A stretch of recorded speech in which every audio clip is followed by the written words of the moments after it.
Bagimu segala hormat, pujian dan pengagungan buat Raja kami yang Maha Mulia. Kami kembalikan semuanya untuk kemuliaan nama-Mu yang Maha Kudus. Kami mengucap syukur buat malam hari ini. Kami minta kehadiran-Mu, kami minta pribadi-Mu sendiri manifestasi dalam ruangan ini. Kami bergantung sepenuhnya kepada-Mu. Kami menyerahkan hati kami, pikiran, perasaan, dan kehendak kami dalam tangan kuasa-Mu. Dalam nama Yesus. Buka matanya sebentar. Kita harus memiliki rasa haus dan lapar sama Tuhan. Haus dan laparnya bukan sama pendeta. Pendeta gak bisa jadi jawaban. Kalau ngejar-ngejar pendeta, salah itu. Yang dicari Tuhan, bukan pendeta. Pendeta itu manusia. Banyak orang ngejar pendeta, minta didoain, minta ditumpangi tangan, minta diurapi, minta dinubuatin. Itu bukti bahwa kita ini gak dewasa dalam Kristus. Orang yang dewasa itu yang dicari Tuhan, pribadinya Tuhan. Amin. Datang ibadah bukan pengen dengar saya, pengen dengar Tuhan sendiri ngomong sama hidupmu. Dan itu dimulai dengan hati yang haus dan lapar sama Tuhan. Saya nggak terlalu penting di sini. Tuhan yang lebih penting. Fokus sama Tuhan.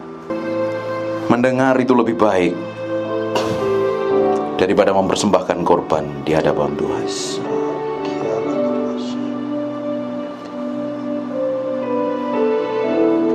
Tuhan mau hatimu, bukan mau yang lain.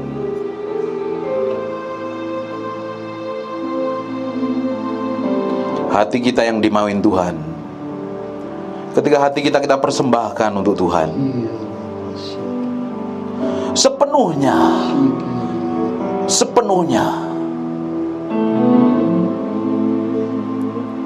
harus untuk Tuhan.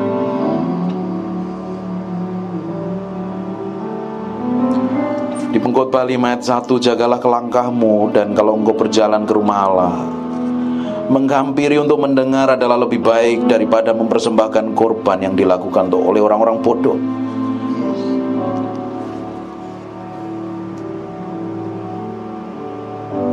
Kita akan menjadi percuma ketika kita ini datang sama Tuhan, ketika hati kita itu busuk dan jahat di hadapan Tuhan. Kita menyimpan sesuatu yang tidak berkenan di hadapan Tuhan. Penyembahan kita, bahkan persembahan kita itu tidak berkenan di hadapan Tuhan. Mendengar lebih baik daripada mempersembahkan korban di hadapan Tuhan. Di Roma katakan kita harus mempersembahkan tubuh kita dahulu sebagai korban, persembahan yang benar di hadapan Tuhan.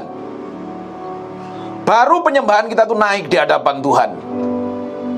Bagaimana kita bisa menyembah Tuhan ketika hati kita jahat, mulut kita jahat, kelakuan kita jahat, menyakitin hati Tuhan. Orang yang mencintai Tuhan adalah orang yang memberi hidupnya, pikirannya, perasaannya, kemauannya untuk Tuhan, untuk nyenengin Tuhan.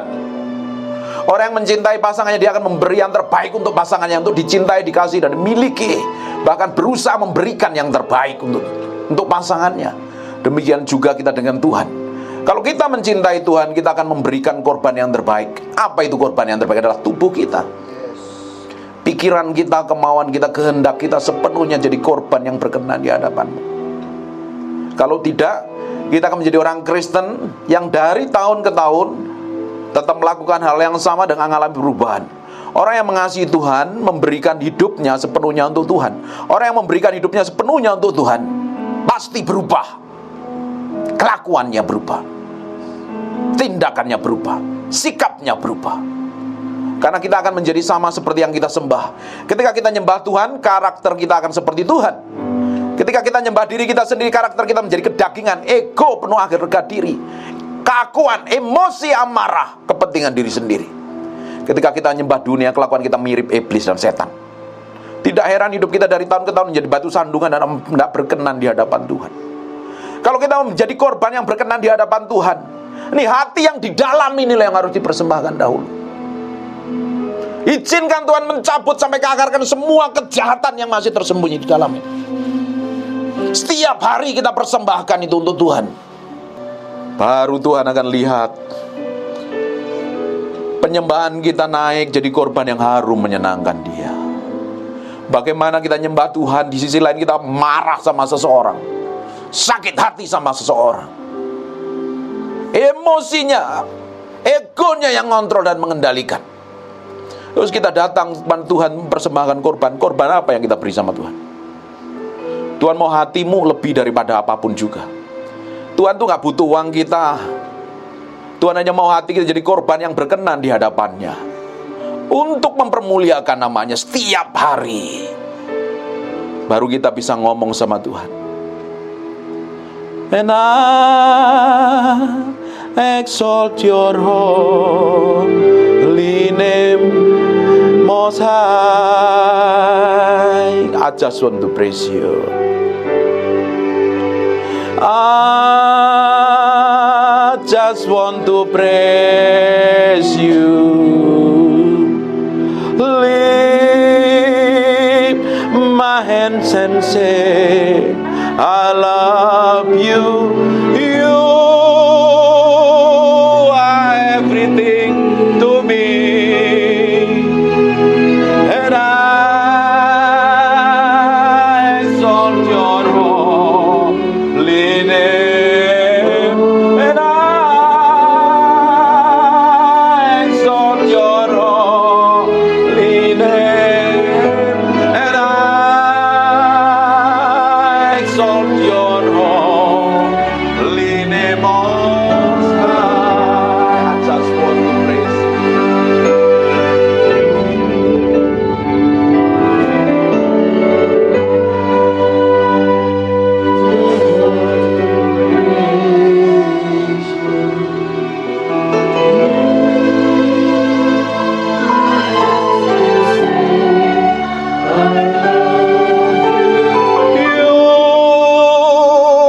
Are everything to me.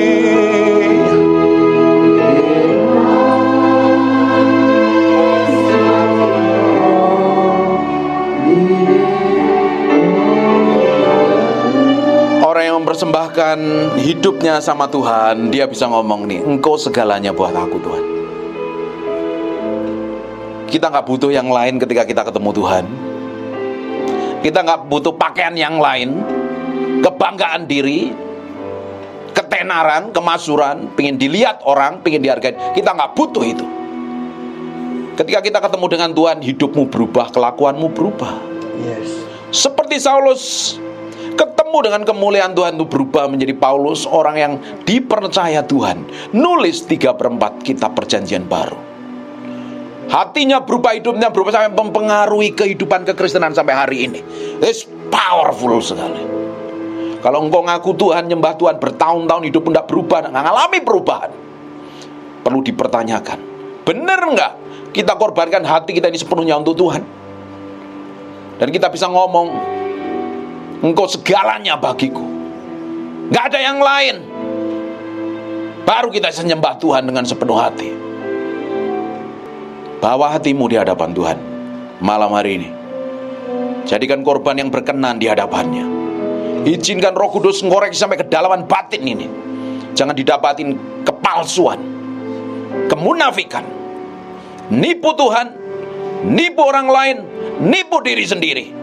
Dan kita menganggap kita menjadi suci, menjadi orang Kristen yang berkenan, tetap merasa benar, tetap merasa hebat, padahal nothing di hadapan Tuhan. Yang kita kejar adalah perkenanan Tuhan, bukan yang lain. Yang kita kejar adalah kekudusan, kesucian hidup kita, supaya kita didapati menjadi orang yang menyenangkan hati Tuhan, bukan yang lain. Roh Kudus koreksi sampai kedalaman batin kami. Kami mencintaimu, kami mengasihimu lebih dari apapun juga di muka bumi ini. Gak ada yang lain. Yang paling penting adalah Engkau. Waktu kami bertemu dengan Engkau setiap hari, kami mau persembahkan tubuh ini sebagai korban yang menyenangkan hatimu. Kami gak mau nipu diri kami sendiri, kami gak mau nipu Engkau lagi. Kami menjadi orang yang diubahkan menjadi sama seperti Engkau. Kami mengizinkan Engkau membawa hati kami sesuai kehendak-Mu, sesuai dengan kemauan-Mu. Matiin handphone-mu, saya gak mau dengar suara handphone di mana. Makasih Tuhan.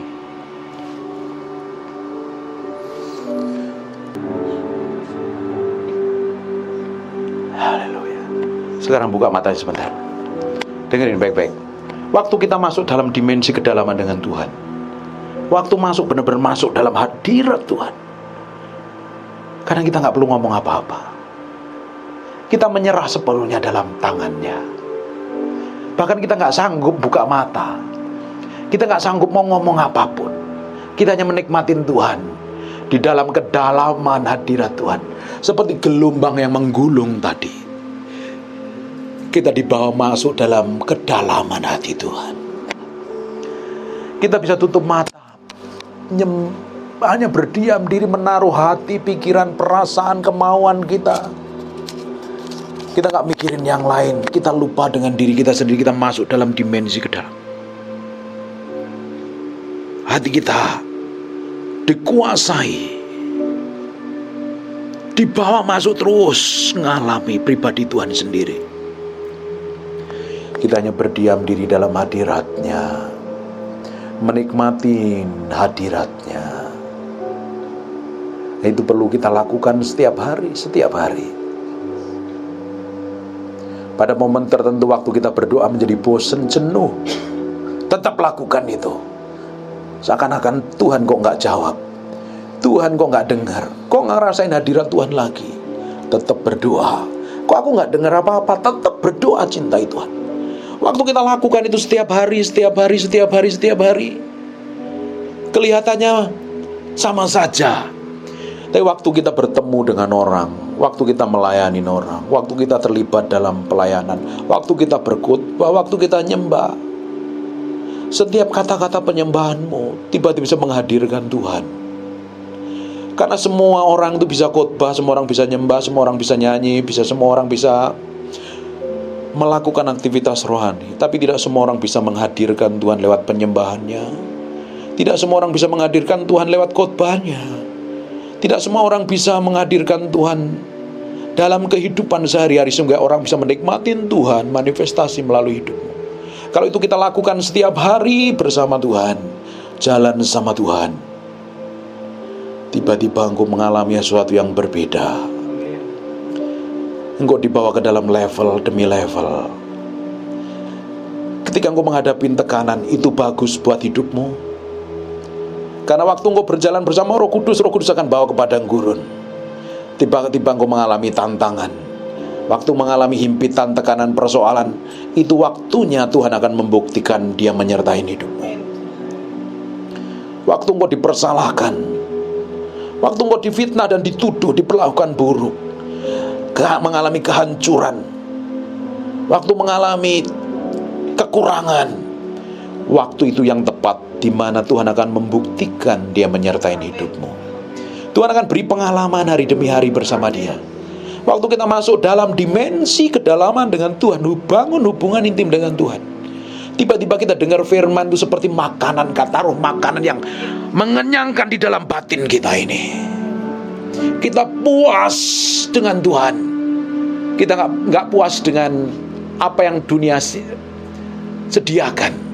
Kita nggak cari kepuasan dunia, penghormatan orang lain, pengakuan orang lain, pujian orang lain, apapun juga yang orang lain lakukan. Kita nggak peduli lagi. Kita hanya peduli dengan hati Tuhan. Karena yang menjadi kepuasan kita adalah hadirat-Nya yang menyertai kita. Setiap hari itu akan membuat hidupmu berbeda, membuat perjalanan hidupmu penuh makna, akan meninggalkan jejak ilahi, dan orang-orang yang pernah bersinggungan dengan hidup, bersentuhan dengan hidup orang-orang itu kan dilawat Tuhan dan dijamah Tuhan. Tiba-tiba karaktermu berubah, sikapmu berubah. Tiba-tiba dulunya emosi dan marah, tiba-tiba gak mau lagi, karena tahu kalau engkau marah dan emosi menyakiti hati Tuhan dan melukai hati Tuhan. Engkau gak mau lagi histeris dan panik. Tiba-tiba ada ketenangan di dalam batinmu karena engkau kenal siapa yang kau sembah. Kau ngalami Tuhan di dalam doa dan penyembahanmu setiap hari. Dan itu harus dilakukan setiap hari. Setiap hari.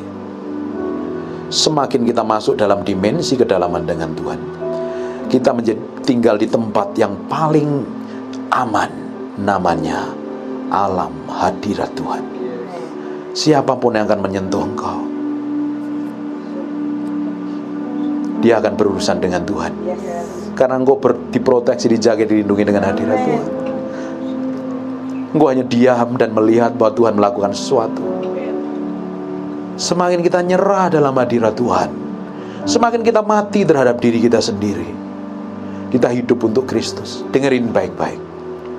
Saya ngerti dan saya paham sekali apa yang dilakukan Daud ketika dia melakukan dosa perzinahan. Jangan engkau ambil rohmu daripadaku. Dia tahu persis kekuatannya. Daud adalah Roh Kudus, Roh Tuhan yang menyertai dia, yang membuat dia mampu mengalahkan Goliat, mengalami peperangan demi peperangan dan mengalami kemenangan. Dan ketika dia melakukan dosa, dia tahu sadar menyakiti hati Tuhan, dan dia teriak sama Tuhan, jangan engkau ambil rohmu daripadaku. Dia tahu persis tanpa pimpinan Roh Kudus, tanpa pengurapan Tuhan, dia bukan siapa-siapa. Dia mengalami kemenangan dalam setiap peperangan yang ada penyertaan Tuhan. Bayangin Bapak Ibu, kalau kita ini setiap hari sadar akan Tuhan, bahwa Tuhan menyertai hidupmu, apa saja yang dikerjakan tanganmu Tuhan akan bikin berhasil. Masalah persoalan yang kamu jalanin, apapun itu namanya, kalau disertain Tuhan, Tuhan akan campur tangan secara ilahi. Makanya ada ayat yang ngomong begini, jangan mengusik orang yang diurapi. That's real, orang yang diurapi Tuhan bukan bergelar pendeta, bukan bergelar hamba Tuhan. That's orang yang diurapi adalah orang yang masuk dalam hubungan kedalaman dengan Tuhan, masuk dalam dimensi kedalaman dengan Tuhan. Dia adalah orang yang hatinya melekat sama Tuhan. Bayangkan kalau orang itu hatinya melekat sama Tuhan, dan tiba-tiba ada orang maki dia, mengusik dia, memperlakukan buruk sama dia. Karena dia orang yang tinggal dalam hadirat Tuhan, dia nyentuh hadirat Tuhan, dia urusan sama Tuhan. Makanya Alkitab ngomongkan kita disuruh diam saja. Diam. Bahkan kita suruh memberkati orang yang memusuhi kita, memperlakukan buruk kita. Bahkan Yesus pernah ngomong begini, ampuni mereka Tuhan, karena mereka nggak tahu apa yang dia perbuat. Dia nggak tahu dia berurusan dengan siapa. Kamu dan saya adalah orang yang diurapin Tuhan, disertain Tuhan. Hanya kita tinggal tenang dalam hadiratnya setiap hari. Orang yang memusuhi, orang melakukan buruk kita, dia akan berurusan dengan Tuhan. Jangan mengusik orang yang diurapi Tuhan. Orang yang tinggal dalam hadiratnya itu adalah orang yang diurapi Tuhan. Orang yang hidup dalam kebenaran, orang yang hidup dalam kesucian, orang yang hidup menyenangkan Tuhan. Karena banyak hamba Tuhan punya gelar pendeta, punya gelar pendeta muda, pendeta tua, atau pendeta yang baru pelayanan. Hanya gelarnya pendeta, tapi hidupnya gak seperti pendeta, dan seperti hamba Tuhan. Harusnya orang yang mempunyai gelar hamba Tuhan, hidupnya ditaruh sepenuhnya untuk Tuhan, sepenuhnya untuk Tuhan, diberikan untuk Tuhan. Dan kita semua harus memberi hidup kita sepenuhnya untuk Tuhan malam hari ini. Mulai bangun keintimanmu di kamar doamu. Setiap hari hidupmu pasti berubah dan ngalami Tuhan. Amin. I just want to praise you, lift my hands and say I love you. You are everything to me, and I exalt your holy name, and I exalt your holy name, and I exalt your holy name, Most High. I just want to praise you. I just want to praise you. Lift my hands and say I love you. You are everything to me, and I exalt your holy name, and I exalt your holy name, and I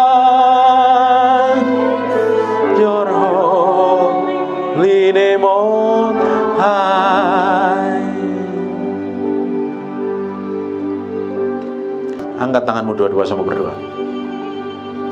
Dalam nama Yesus, setiap orang dalam ruangan ini, biar anugerah dan kemurahan-Mu turun atas mereka. Setelah mereka pulang dari ibadah ini, mereka diberkatin Tuhan.